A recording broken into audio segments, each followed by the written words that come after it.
learn geometry in part through astronomy, right? So stargazing and learning things like celestial navigation. If you think about, for example, how interdisciplinary something like celestial navigation is, right? It's historical. You begin to understand just what a feat it was for people to learn to circumnavigate the globe. It's mathematical and it's natural, philosophical, or scientific all at the same time.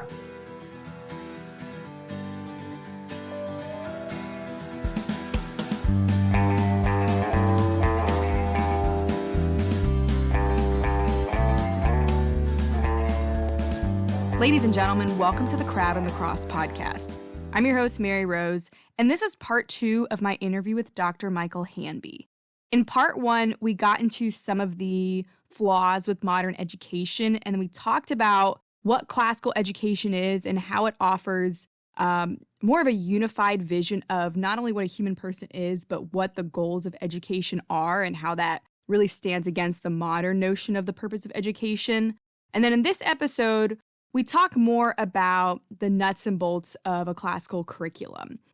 He starts off by sharing the origin story of the St. Jerome's Academy.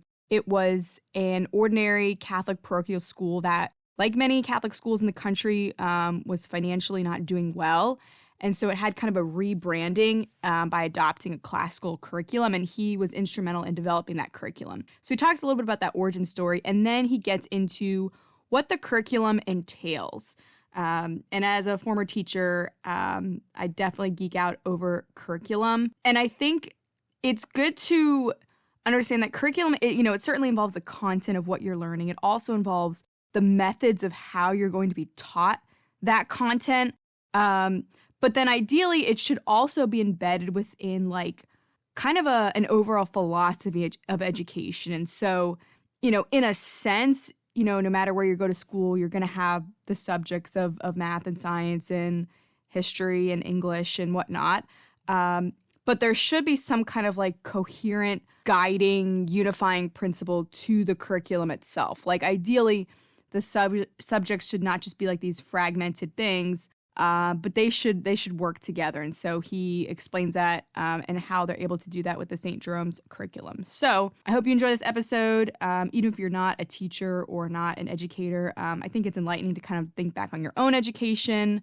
Because here's the thing, school, we go from elementary, middle school, high school, college, maybe graduate school.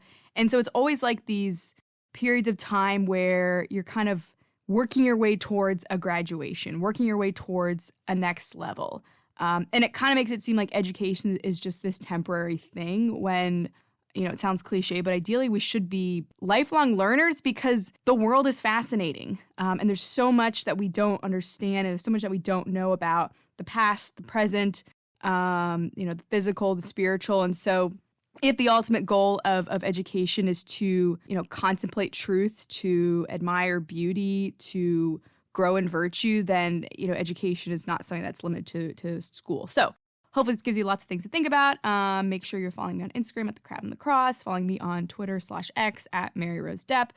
I'd love for you to leave me a 5-star written review on Apple Podcasts or a 5-star review on Spotify. And you can also become a supporter on Spotify. Okay. Now here's part 2 of my interview with Dr. Michael Hanby.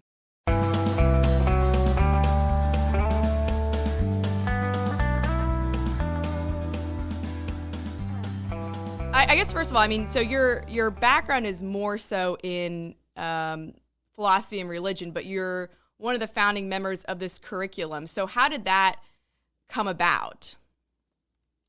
Oh, wow. Well, that's a really interesting story. I'll try not to make it too long a story. We could use up all of our time just talking about that with a number of moving parts. I guess you could say that the immediate cause was that I was a father of then 2 young boys at St. Jerome Parish in Hyattsville, Maryland. At a moment, they were on the precipice. My oldest was on the precipice of going to school or being school aged.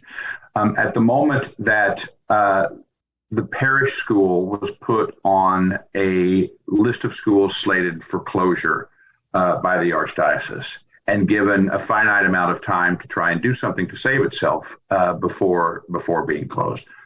So that's what the immediate occasion for my getting involved in this was.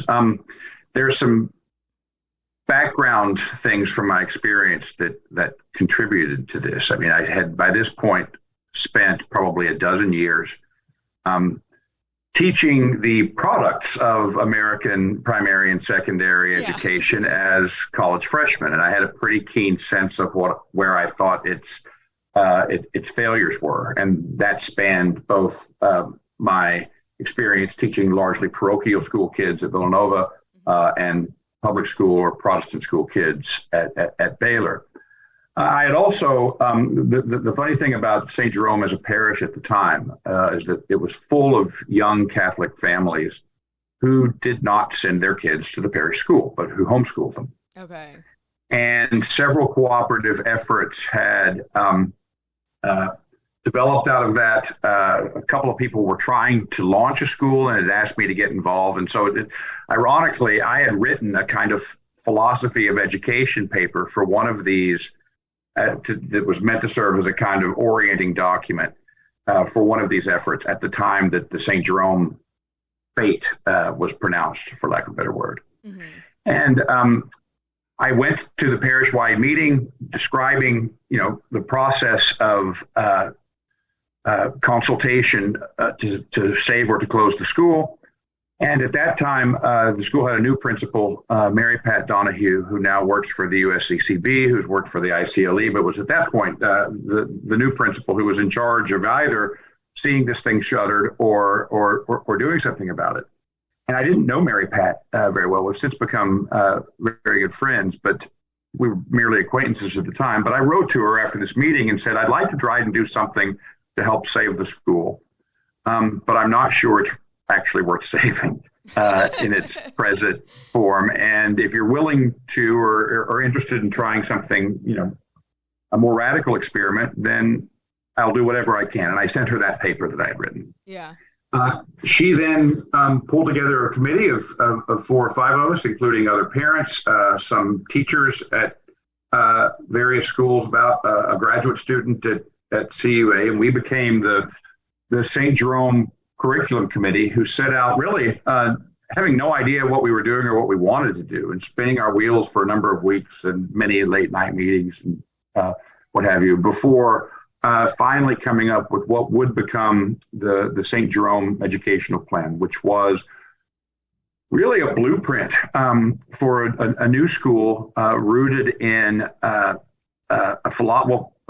what I think is a pretty deep and comprehensive philosophy of education. So a lot of which stemmed from my own experience as an academic, right? And is analyzing the culture as well as this experience, teaching college freshmen and so forth. Mary Pat took on this, what became, I guess, a 120-page document, because it contained a kind of outline for not only a rationale and an overall approach, but for each of the K through 8 years of the school. And she just accepted it. I said, right, this is what we're going to do. Took it on board. There were 1,000 ways in which and reasons why it could have failed. Yeah. None of which came to fruition. And over the course of a few years, we managed to turn the school around. It's the only one of those schools that didn't close. One of the few schools in the Archdiocese that annually has a waiting list now. Wow. It has become a magnet for Catholics in the area and young Catholic families moving to Hyattsville and joining the parish. Wow. I don't even know all of the new families who have, emerged over the last decade. And the plan itself has been, I don't want to say exported, but appropriated, adopted by other schools. And there's a lot of flexibility built into it to adopt it. I mean, it's more of a set of principles than a curriculum, properly speaking. To adopt it to their own circumstances, to their own needs, to the coming online of materials that didn't really exist.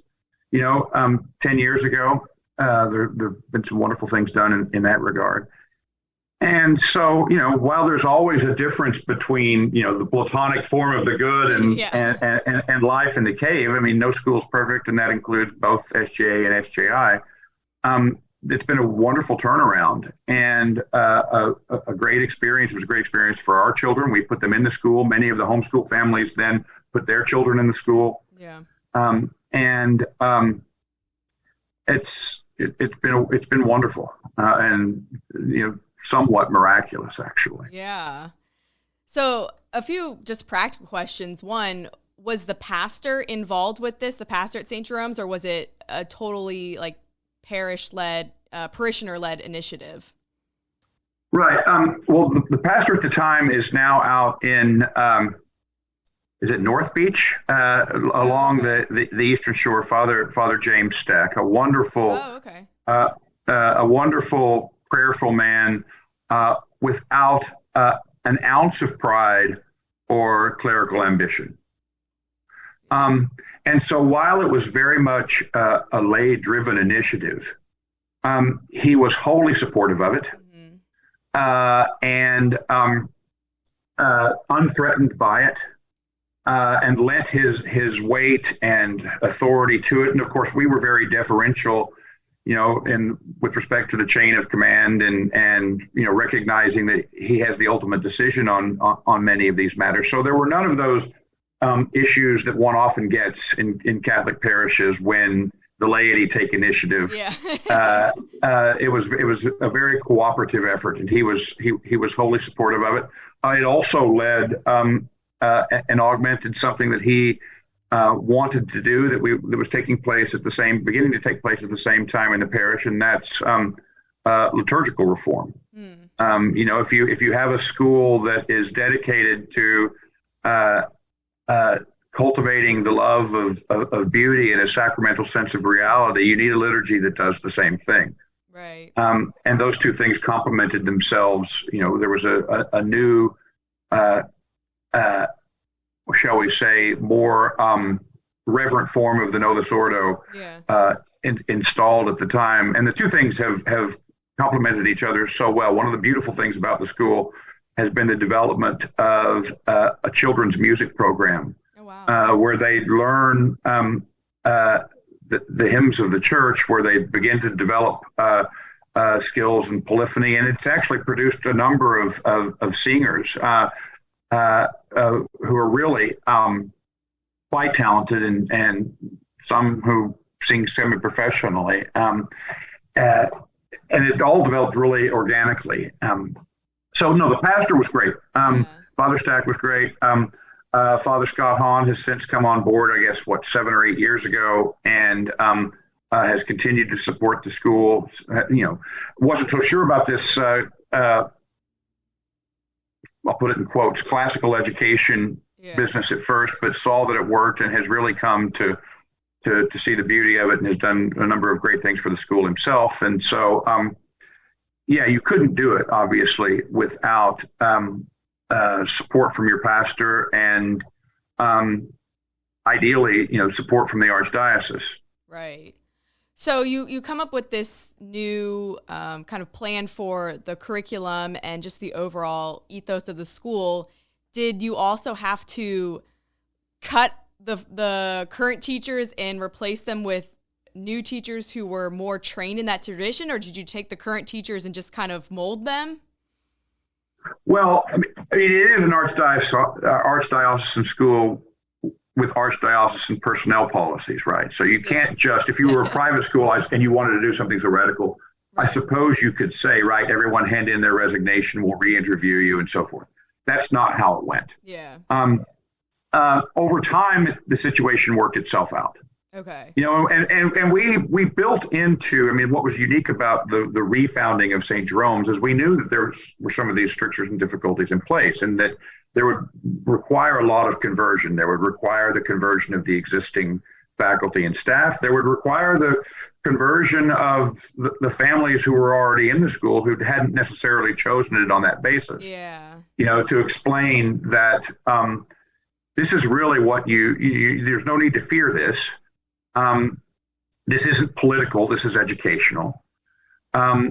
That this will be a better education for your children, and therefore what you really wanted for them all along. Yeah. And that was, it required quite an effort to do that. And with the teachers, the same thing. So we gave a set of principles by which to adopt this, a number of principles. And one of them is, part of what we acknowledged is that even those of us who created this plan, none of us had the educations, were the beneficiaries of the kind of education that we aspired to for our children. Yeah. Right. So we're all beginning from a place that is fragmented. And so part of what, one of the principles that we gave to the teachers is, what you don't know won't hurt you, but what you don't want to know will. Right. And that gave them room. So one of the peculiarities about the SJA curriculum is that we essentially cycled through the history of the world twice. And each year of the curriculum is dedicated to a certain period of history. And so this would organize the approach to various subjects. So we had a Greek year, a Roman year, a medieval year, a modern year, an American year. We basically do that each time. Yeah. Well, the third grade teacher, actually, who was Mormon at the time, didn't know a whole lot about the Middle Ages, which was what she was responsible for. Right. So it was trial and error, and there were a lot of odd fits to begin with, and it was a much better school 5 or 6 years on than it was in the beginning. Mm-hmm. But we had an aspiration, we had some principles, we had some suggestions of themes and things that you could do. We worked on faculty development. We tried to bring people on board, and over time, some of the teachers decided they loved this and loved it more. There are a number of people from the original faculties who are still there, mm-hmm. and who will rave about what this did for them and how this liberated them to teach in a different way and to do things they'd always wanted to do. There were others who decided that it wasn't for them. Yeah. Over time. And so, we had the luxury of time to get it right. Yeah. And these things worked themselves out over a number of years. Yeah. And when you made this transition, did it affect the tuition cost at all? Well, that's not my area, but I don't think so. I think that, what the school can charge is pretty much set, whether that's set within the parish or set by the archdiocese. I don't know, but thankfully I don't have to, I can just think about what we ought to do. I don't have to think about what it costs or how to pay for it. Okay. But the goal was to keep it affordable, right? To keep it affordable for families in the parish, many of which are quite large and would be wanting to send multiple kids, to keep it affordable for the students who were already there, some of whom came from underprivileged backgrounds. And while I'm sure there were incremental increases in the cost of tuition just that one would have had anyway, just to keep pace with things. Right. It didn't mean a doubling or a tripling of it. Yeah. And doing this didn't substantially increase the cost either of doing business or to the families. Okay. So let's talk about the actual kind of on the ground curriculum of St. Jerome's Academy. I know you mentioned that you have these 5 epochs of history that you frame everything in. How else can you describe the specifics of what they're learning in there? Is it K through 8 or K through 8? Okay. Yeah. Obviously the things that one does in middle school are different from the things that you do in kindergarten and in first grade. Right. But we talk about a twofold integration of the curriculum. Okay. A subjective integration in that we want the kids to concurrently develop certain skills and dispositions that will serve them well in life and across the curriculum. So a capacity for wonder, for memory, for observation. We want them to be able to see and to notice things that you might ordinarily pass over. A wonder and a certain delight in the capacity to recognize relatively better and worse things, an attraction to beauty, a capacity for the language, both written and spoken. And of course, numeracy as well, but not just numeracy in terms of basic math skills, but also the recognition of numerical patterns in the world and in human built things. Okay, so that's subjectively what we hope to achieve. What the kinds of qualities of soul we hope to cultivate in young people. The decision is to do that in a sense precisely by immersing them in this history and its production. So, we integrate the study of Roman history with age-appropriate levels, right? With literature, with a look at architecture and art. With their play time, one of the fun things about the Roman year or the Greek year or the medieval year is the parties and feasts and things that the costumes you can wear and the things that you can have, in first, second, and third grade and those kinds of things. The integration of the study of Christianity with the study of these historical periods, so that there's not such a thing simply as history and then church history. Yeah. Right. There's the history of the world in which Christianity plays a really kind of decisive role.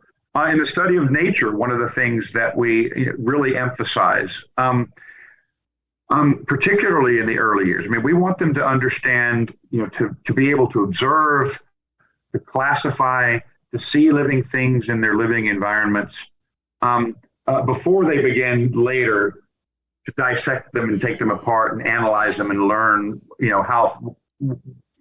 what things component parts are. Right. So you don't begin teaching nature to third graders by teaching them what cells are. You begin by getting them to think about what characterizes an animal, what differentiates a plant from an animal. Yeah. What differentiates different kinds of animals from each other, and to observe and think about these things. One of the things that I think is a great way to teach the study of nature to young children is to teach them to draw. Teach them the study of nature through the study of art, because to learn to draw is to learn to see. Yeah. Right. To learn to look at things, to really understand, how the various patterns, exterior patterns on an animal cohere with one another, right? Both sort of for the animal to reveal itself, but also for it to conceal itself, or to see how finely grained and intricate the design of a leaf or a flower is. Yeah. They're also learning to appreciate beauty at the same time. Right. And in a world in which, virtual reality, the kids are put in front of screens and have communicated to them, all the time that virtual reality is better than reality, and, to immerse them in the world of the senses. Yeah. And to, the study of music, the same way. Right. So if you are studying the Middle Ages, to begin to think about, the movement from chant to polyphony and what that signifies, for example, or the movement from a more iconographic to sort of, for lack of a better way of putting it, sort of realistically representational art. What change in worldview, what change in vision? It's not just a difference in technique. There's a whole different way of conceiving things that's underlying that change. To begin to get at that, and obviously, the ways that one does that for a middle schooler or a high schooler are very different. Right. Than for a third grader. For a third grader, you want them to simply begin to learn to remember things, to begin to be immersed in good stories with the language well rendered. I'll tell you a little anecdote here. In the third grade, my oldest son and two of his classmates decided they were going to write a book. And they would pass around, like during recess or in their study periods or whatever, they would pass around this composition book and each take turns writing a chapter of it. And it was modeled on something like Lord of the Rings or Narnia or something like that. They were writing their own fantasy. And I noticed in my son's chapters, every third, I guess we were reading a lot of the Chronicles of Narnia, and every third sentence would begin, presently, such and such would happen. But in a way, so part of the idea is that you learn to write, you learn to use the language well by immersing yourself in the language spoken and written. Mm-hmm. And if you read enough of these stories or have enough of them read to you, you'll learn to speak, and you'll begin to think and adopt these idioms for yourself. So pedagogically speaking, part of what's really emphasized in those early grades is just imitation. Yeah. And imitation through immersion in things that are of a higher quality, culturally significant. One of the greatest things, this is outside the school, but it's an example of the kind of things the school would do. One of the best experiences I had with my own children was the experience over the course of a couple of winters of reading the Lord of the Rings trilogy aloud by the fireplace twice. Yeah. Wow. That might be the best education they've actually received or will receive. But, one of the wonderful things about that, and we would talk about it, it really sort of formed their imaginative world to the point that when my youngest son went and saw The Hobbit at about 6 or 7 years old, he walked out because the elves didn't look like they were supposed to look in his imagination. Oh my gosh. Yeah, it was great. I was actually that was a proud moment for me. But I can remember when it came time to talk about, the possibility of having a phone. Uh-huh. And what it would mean and what a sort of mighty and powerful tool this was. The analogies to the Ring of Power really suggested themselves. And this helped form sort of the moral world out of which, we thought. And we're really trying to replicate that kind of experience, in the school. Yeah. So that's at the elementary school level. At the high school level is more, one of the things that I think really is beautiful about the St. Jerome Institute curriculum is that we've given a lot of thought to what it means to be a 15 to 18-year-old, and how life is different for you, as you begin to sort of turn from home toward the world, begin to look for your place in it. There are certain questions that should be emerging to you naturally if your education hasn't killed them off. Yeah.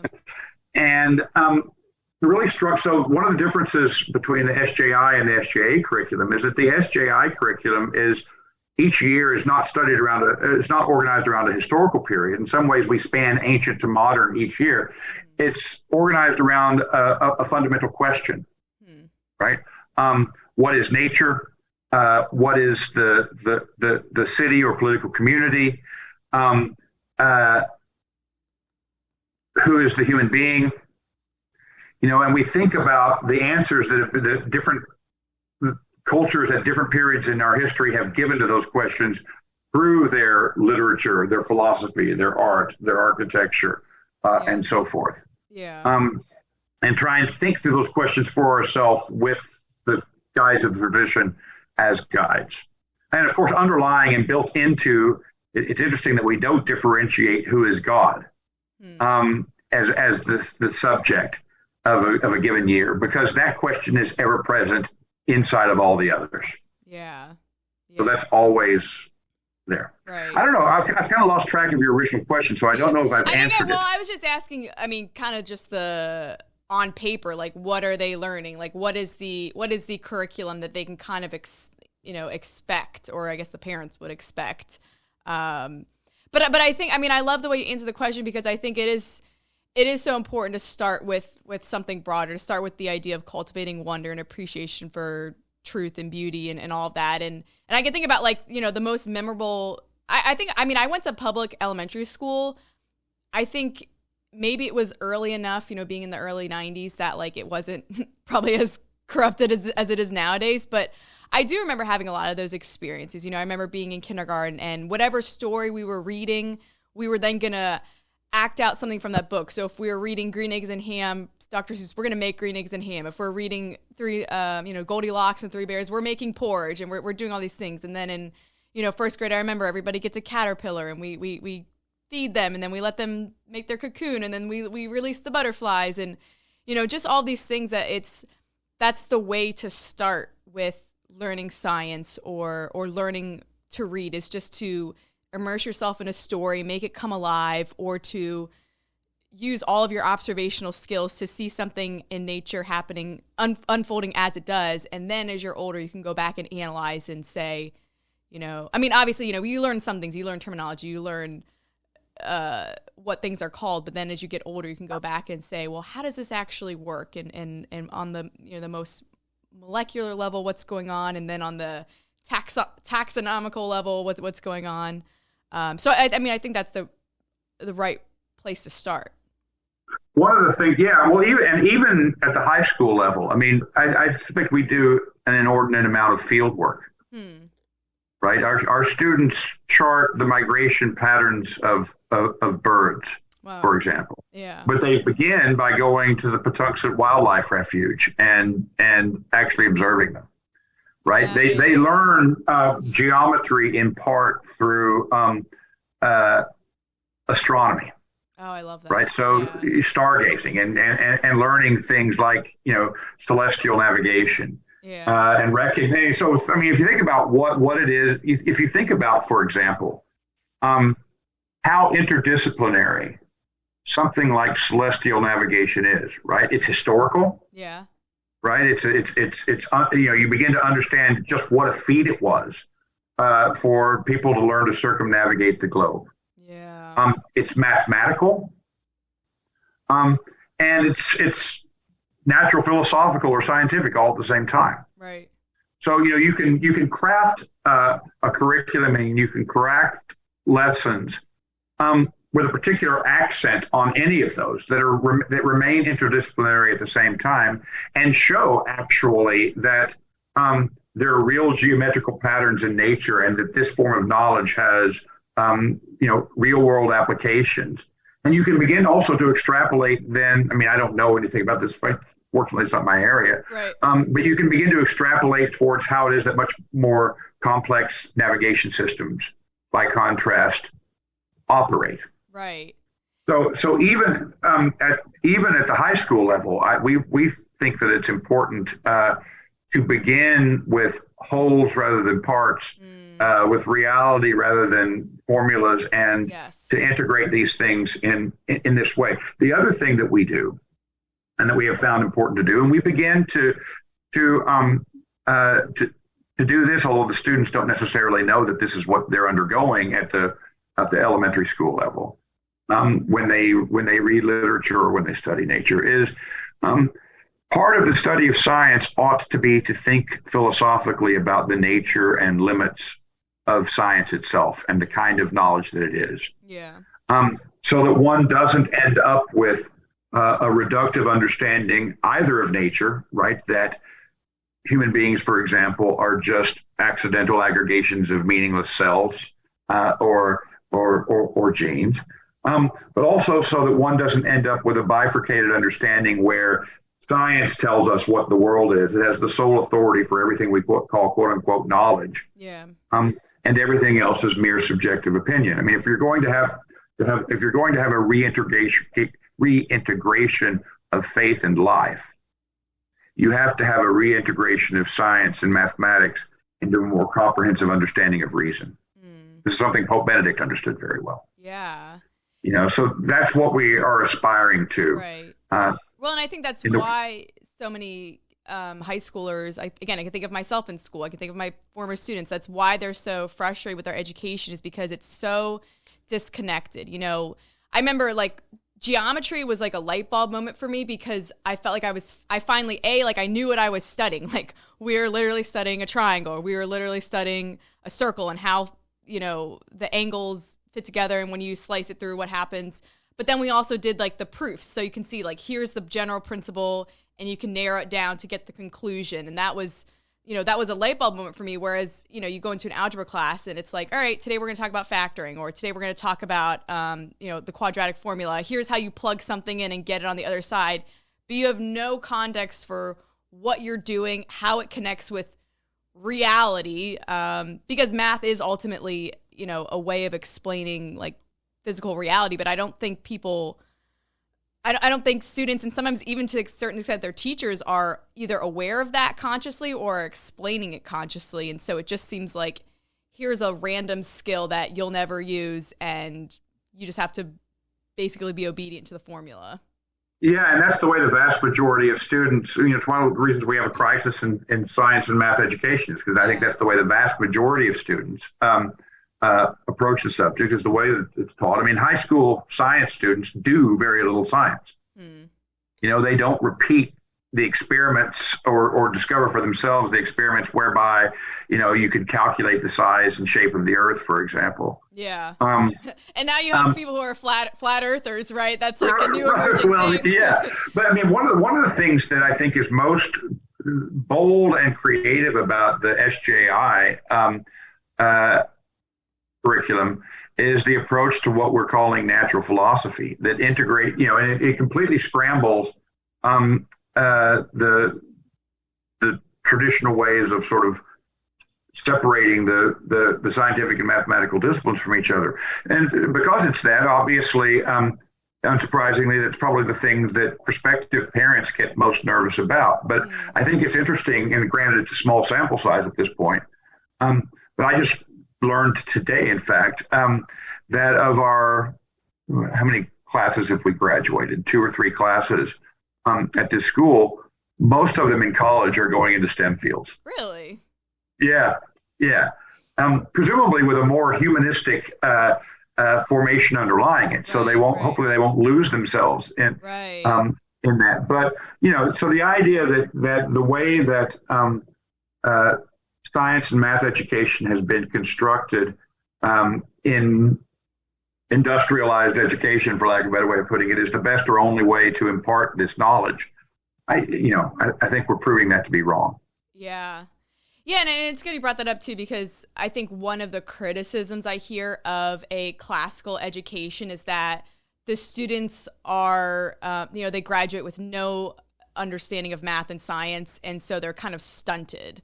And I mean, it shouldn't be that way. Not that you have to be learning principles of engineering, as a junior in high school, but, again, if all truth is connected, then, learning one thing, learning history, learning theology, learning philosophy shouldn't cut you off from learning math and science. It should integrate them together. No, I completely agree, and that has been our aspiration, and we're really proud of what we're doing on that front. At the same time, attempting to rethink how to undertake math and science education is both a daunting and challenging thing. And arguably one of the faults or difficulties confronting a lot of so-called classical schools is really the incompleteness of that effort. So oftentimes what you'll get is sort of a conventional science and math education tacked on extrinsically to what you're doing. And, we are attempting something else, but with the understanding that we want the students who come through this to be not just competent, but to excel in these fields in college, and as and if they choose to make that their life's pursuit.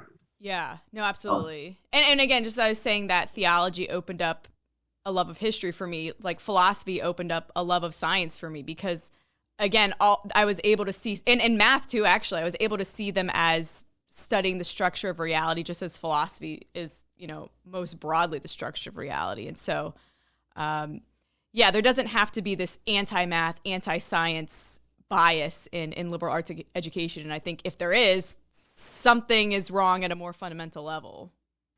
I completely agree. And conversely, there doesn't have to be this anti-philosophical, anti-theological bias in science and math education. Right. Absolutely. Right, which tends to be, I mean, we've asked those disciplines to take the place of these questions we're no longer answering in these ways that we're no longer thinking. Yeah. And you end up with a reduced caricature of both, it seems to me. Yeah. So again, it goes back to the point of what happens when what does the entire educational vision look like when you're organizing principles that which confers unity on study as a whole are philosophical and theological. And our argument and belief is that it deepens everything else, done right, done properly, rather than the other way around. Yeah. So is the St. Jerome's curriculum meant to be something that other schools around the country could take as a model and create their own version of? Well, it wasn't meant to be that way, especially the original SJA plan, in the sense that we did this with the idea we're going to create a blueprint that's portable and that anybody can use. Yeah. By the time we finished it, we realized we had something that could be appropriated in that way. Yeah. And I think one of the reasons that it can be, and there are, in fact, particularly with SJA, because it's been around longer, but we believe the same thing will occur with SJI as well, is that there are, in fact, a number of quote-unquote St. Jerome schools around the country. That is to say, schools who have taken this program and adopted it themselves. Yeah. And one of the reasons, and adapted it for themselves, and one of the reasons that I think that's possible is that it really is as much or more a philosophy and a set of principles and a clear articulation of the goal as it is a curriculum. It's not simply a series of lesson plans. Yeah. And it's designed in such a way that as other things become available, as you try things out and decide that this works better than that, that students do better with Aristotle's ethics than they do with his politics or what have you. Yeah. That you can make those adjustments internally. Yeah. And that's the case for both schools, both in both plans, both the K through 8 and the high school, which hasn't really been, we're still completing it and filling it out ourselves as the school comes fully online, which it now pretty much is. After which I suspect it will be adapted in the same way. But yes, the answer is yes. However, the thing that I would caution against, if you ask me what it is that accounts for the success of the SJI and SJA programs, and what it is that differentiates them from a lot of what's on offer, is that it's not simply an out-of-the-box of curriculum. Or out-of-the-box program. Yeah. It is a philosophy, but a philosophy requires that the people who do it think philosophically, and continue to think philosophically about what they're doing. It's not just a technique or another out-of-the-box set of lesson plans that one should just be able to apply. Yeah. And where it's going to work, it will work because the people who have adapted it have adapted the philosophy as their own, have internalized it, who have taken on the goal, and continue in their own school's way of life of thinking about how can we continue to do this better. Yeah. And what does it mean to do this? And that involves, also, cultural judgments. One of the critiques I would have of the history and system of Catholic education, I think, is that it hasn't included a deep enough analysis of the historical period and the culture in which we find ourselves, which is always a factor in what it means to educate. Yeah. Right. And that's an inherently philosophical endeavor. So the people who take these programs on and take that endeavor on for themselves, I think will have great success with it. And their schools will bear a resemblance to, but in some ways look very different from ours. Yeah. And in a way, the structure of the program allows for that. But when we set out, we certainly didn't, we were just trying to save our own school to begin with. Right. Yeah. You might not know the answer to this, but do you see what your approach is as fundamentally different from what the Chesterton academies are doing? Or do you see them as, different iterations of the same thing? Or do you see any issues in the way that Chesterton has The one thing that weirds me out about them is it's almost like this franchise model of like, Catholic education, and it seems kind of like you were saying, like sort of an out of the box curriculum. I don't know. You might have more insights than I do, though. Yeah, I mean, gosh, it's been a while. I'm 5 years on from writing out the SJI, working on the SJI curriculum, and 10 years out from SJA. And the last time I studied the Chesterton curriculum in any depth was when I was doing that. So I'm a little bit removed from it. It's not fresh in my mind, and I'm reluctant to speak authoritatively on it. I mean, I think they're doing a lot of good things. I don't begrudge them their success. In fact, I encourage it. I know a lot of people who are involved with Chesterton schools, and no doubt, right, there will be similarities, right? I mean, it's not like we've discovered new Platonic dialogues that no one else has found before. Maybe there's some lost ones, right? So yeah, I mean, what I think makes the SJA and SJI approach perhaps different is, first of all, it is more philosophy and less a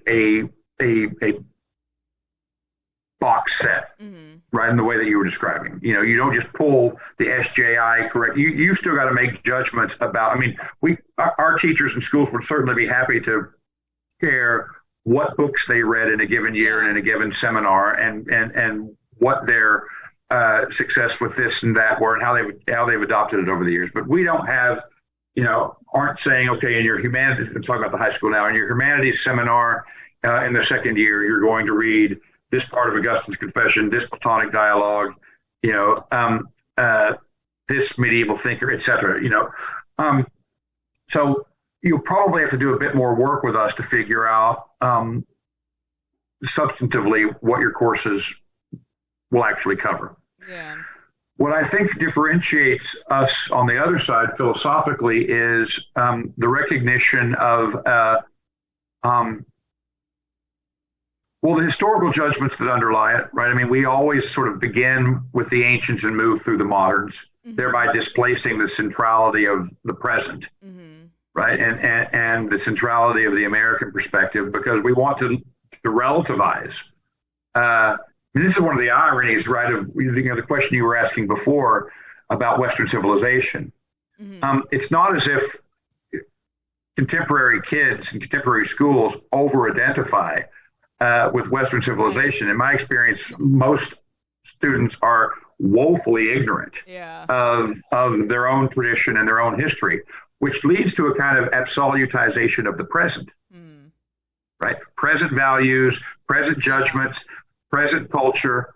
We want to relativize that. Yeah. We want students to be able to form a critical judgment of their own the ideas that they take for granted, on the basis of the tradition, on the basis of their development, on the basis of a more independent questioning about the nature of things. And so, the philosophical judgments informing this curriculum reflect themselves in the structure of things, in the way that we move historically in each year. And I think one of the things that really differentiates the SJI high school curriculum is the way that the questions, what is the human being? What is the good life? What is nature? Organize the inquiry for an entire year across the subjects. I think that's quite unique and different.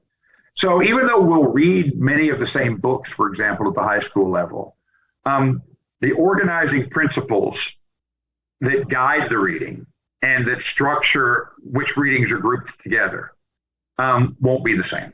Yeah. I think one of my concerns is that, because our culture is so secular and so, like you said, disoriented and disconnected from our roots, that sometimes these conservative movements, or these, movements to kind of go back to a classical way of thinking, can almost just become reactionary, in a sense that it's like, well, let's just indoctrinate people the other way, and let's make sure they know that, like, Christianity is true, and Aristotle and Plato are the fundamentals of Western philosophy, and they need to just accept that almost de fide and reject whatever the moderns are. And it's like, they're kind of getting the right ideas, but you don't want it to just become this, like, almost ends justify the means. Like, you come out there with the right opinions, but you haven't really done the the groundwork to assenting to those. No, I mean, I don't want to name any names, but I certainly agree with that assessment and that risk. And we have sought not to be reactionary, but simply for a number of reasons, right? I mean, it's not as if there aren't genuine gains and achievements of the modern world, right? Both scientifically and technically, but even culturally with respect to our understanding of however different, for example, a modern understanding of freedom and an ancient understanding of freedom might be. Yeah. The modern understanding of freedom helps cast or draw out aspects of the older understanding that might have been underdeveloped in the tradition. Mm-hmm. So it's not as if there's not a complex game there that needs to be sorted through. And on top of that, I think there's a tendency to mistake, and I think Catholic education of all varieties is vulnerable to this. Yeah. To mistake education for catechesis. Yeah. Right? I mean, it doesn't do any good to give kids the answers to questions they aren't asking. Yeah.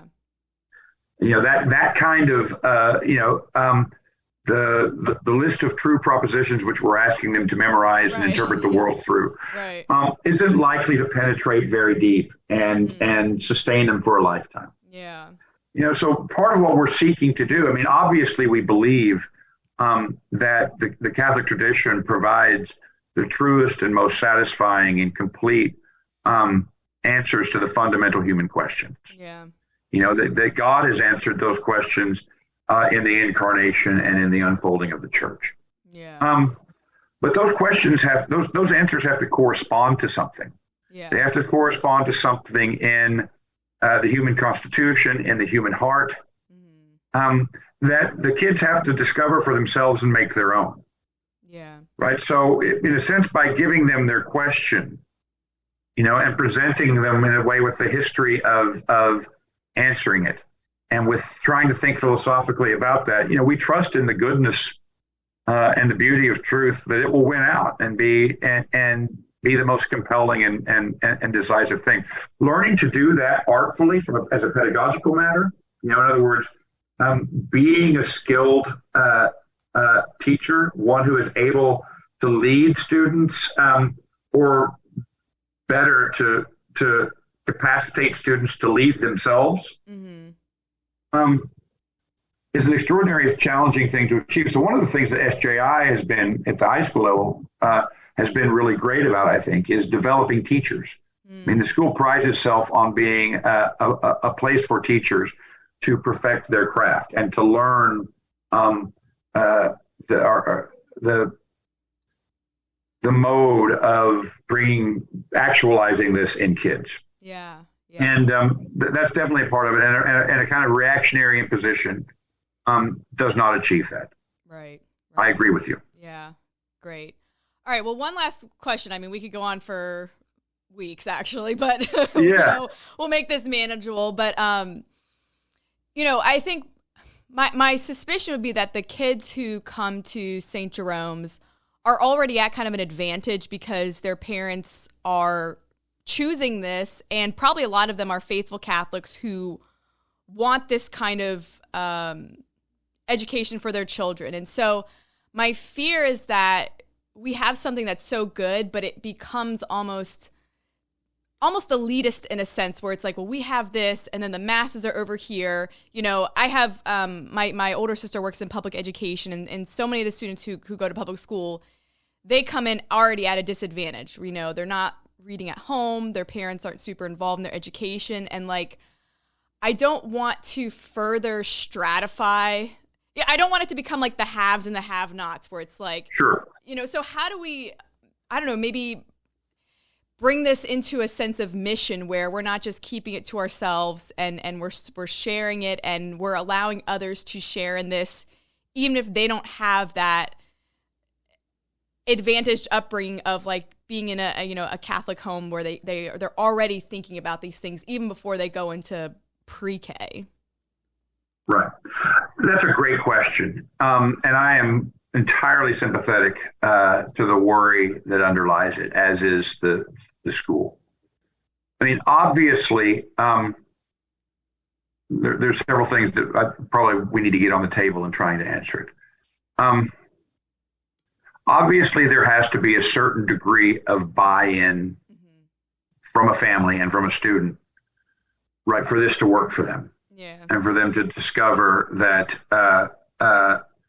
at the same time, there's the other thing that has to be placed on the table, is that there also has to be space in if we're allowing children to make these questions their own, there has to be space for them to test, evaluate, rest with uncertainty over those questions, fail. Yeah. So those are two things that have to be kept in view at the outset. One of the things that kind of fell to me in the early days of St. Jerome Academy, as I mentioned earlier, was going to families who had entered the school under a different set of expectations, right?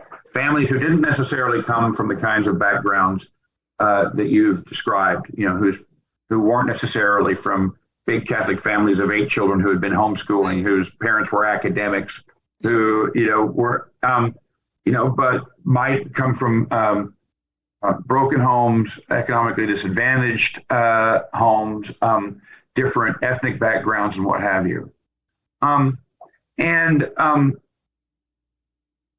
help them to see or persuade them. I don't want to make it sound like but invite them to see that this really was what they wanted for their own children. Yeah, yeah. Right. First of all, I mean, the idea that to receive a culture, to learn to love what is beautiful and excellent, to seek truth is, privileged only for white upper middle class. That would seem to me to be itself a kind of racist assumption, right? And a classist assumption. The idea that that beauty has to be for everyone. Right. Truth is for everyone. Yeah. So if you buy into that proposition, right, not even knowing fully what you're saying yes to, we can work with you, right? But there has to be a certain opening to that. Yeah. Right. So the point of contact of creating a beautiful picture so that people from different backgrounds can say, yes, this is what we want, even not knowing fully what we're saying yes to. If there's that opening, it seems to me that we can work with anyone.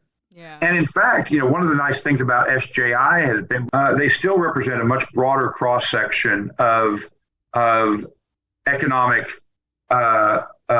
racial, a bigger cross section of society, A, than you would imagine, and B, than many other schools do. Right.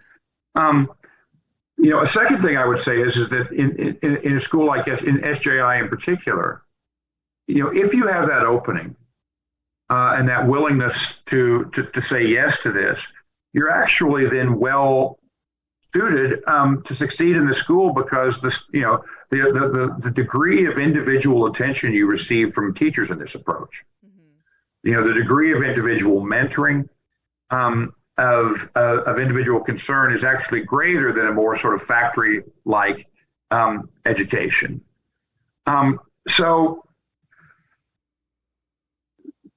that in itself might not be a sufficient answer to your question as to how to avoid these kind of pitfalls, but right. I hope it at least recognizes an awareness of that the vulnerability of this kind of education to that problem and ways that we attempt to address it. I think with pretty decent success so far. Yeah, no, it sounds like it. But yeah, I think it's an important question that as Catholics we have to keep at the forefront of our mind because 100 years ago, there were Catholic schools, there were religious orders and Catholic schools set up specifically for the poor, whether for Native American families or for, children of former slaves, things like that. And so nowadays there's been this sort of eliticization of Catholic schools where there's so much money and it's the richest families, and it's like, I don't want truth and goodness to be just for the rich. I want it to be for everybody. Right. And I don't know how to make it universal or affordable, but it has to be at least a thing at the forefront of our minds.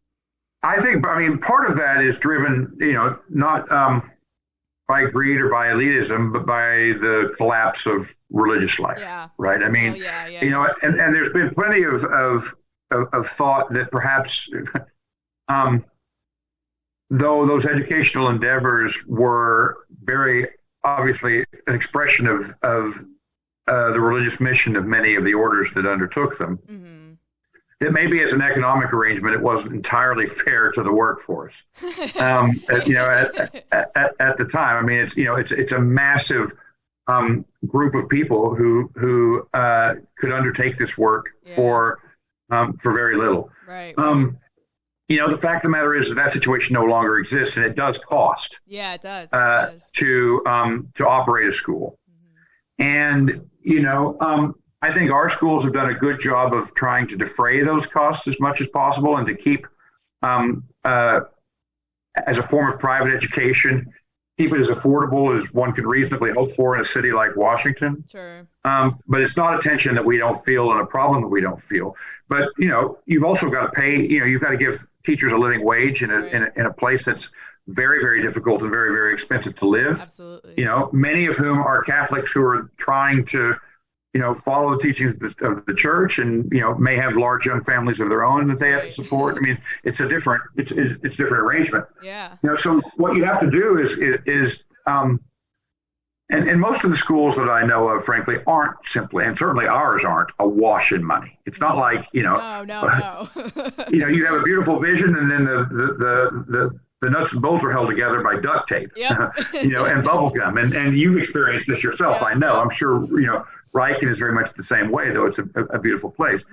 One of the things that I think needs to happen is that, and this is part of the cultural assessment that the contemporary church, I hope will inevitably have to undergo as the church's place in the culture becomes more fraught, is that the viability in the future of the church in this country depends upon the viability of and the vitality of Catholic education. Yeah, absolutely.